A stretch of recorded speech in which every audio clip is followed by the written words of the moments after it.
About a year ago, I was fat, and with summer coming up, I needed to lose that fat. I tried, and I did lose weight, but there was still just this bit of flab around my lower stomach, which I couldn't seem to shake. Now, I've finally been able to get that last bit of stubborn belly fat off, and I think I can attribute it to one thing. And no, it's not a calorie deficit. I would think that you already know that in order to lose fat, you have to be in a calorie deficit, which means you're eating less calories every day than you are burning. That means your body needs to tap into its fat reserves to sustain itself, and that's how you lose fat. In short, if you want to lose fat, you just need to stop eating so much food. You just need to put the fork down. Instead of eating every time to the point where you're full and feel lethargic, instead just eat to the point where you're no longer hungry. If you eat that way,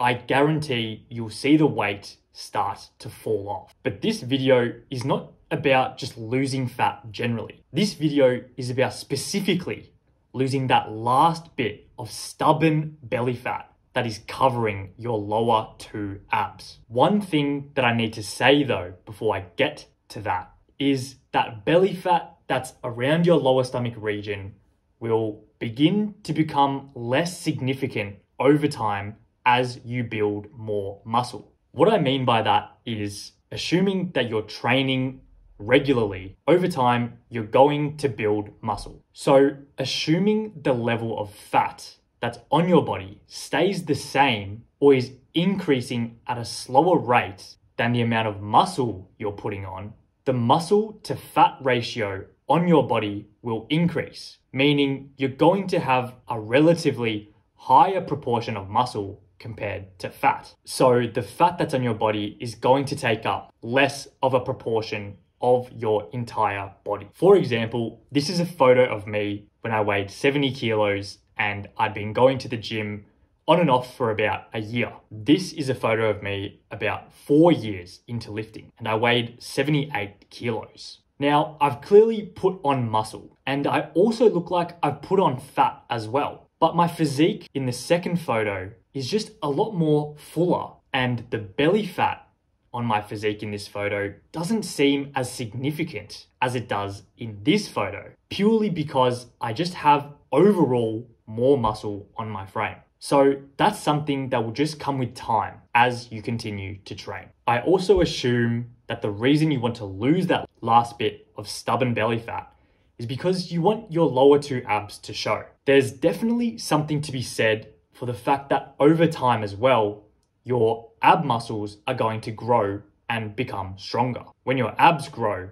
they're going to show more on your physique as well. You can see in the two photos that despite me being at a higher level of body fat in that second photo, my abs seem to be more defined. And again, that's purely just because my abs have gotten stronger and grown throughout the period of training. So now, what is the one thing that got me to be able to lose that last bit of stubborn belly fat? What got me there, I'm sorry to say it, especially to you gym bros out there, but it is cardio. I am someone that absolutely loves to eat, and I find it very hard to put the fork down, especially to lose that last bit of stubborn fat. Because when you get to the latter stages of dieting, it becomes increasingly difficult to lose that fat. At those times, it's like you're almost bordering on starvation. But lowering your caloric intake is only one method of achieving a caloric deficit. The alternative method is you can increase the amount of calories that you're expending every day. And that way you can also achieve a caloric deficit and continue to lose fat. For me, increasing my caloric expenditure through cardio worked for me simply because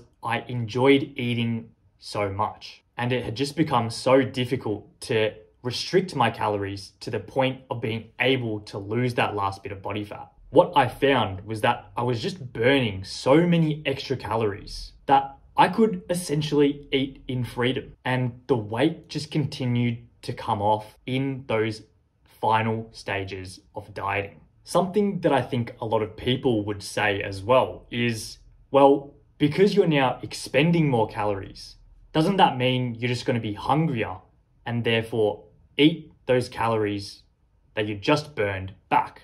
And that would just defeat the purpose of doing cardio altogether because you're not achieving a deficit. What I found was no, I definitely ate more food, but not to the point where I was just replacing the calories that I'd burnt. I would still eat to the point where I'd actually be full, but because I was just burning those extra calories, I was still able to continue to lose fat.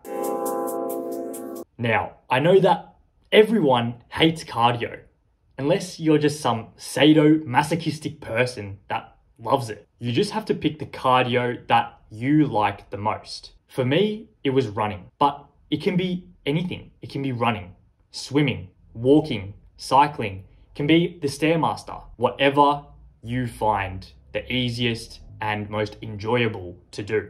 You don't have to make the cardio ridiculously hard either. Make it easy and just go for 30 minutes. Running at a slow pace for 45 minutes, I think burns at least triple the amount of calories than a 90-minute weightlifting session would. Your goal with the cardio isn't necessarily to run a specific distance within a specific amount of time. So instead, I think you can view it as a leisurely activity to add on to your existing weightlifting session. And it shouldn't take too much effort to the point where you're exerting a lot of mental and physical energy towards it. It should hopefully just become part of your routine that you don't have to pay much attention to because you should be making it pretty easy. So if you enjoyed or learned anything from this video, please consider subscribing because we are getting to 2K subs soon. As always, leave a like, leave a comment. I'll always reply to the comments below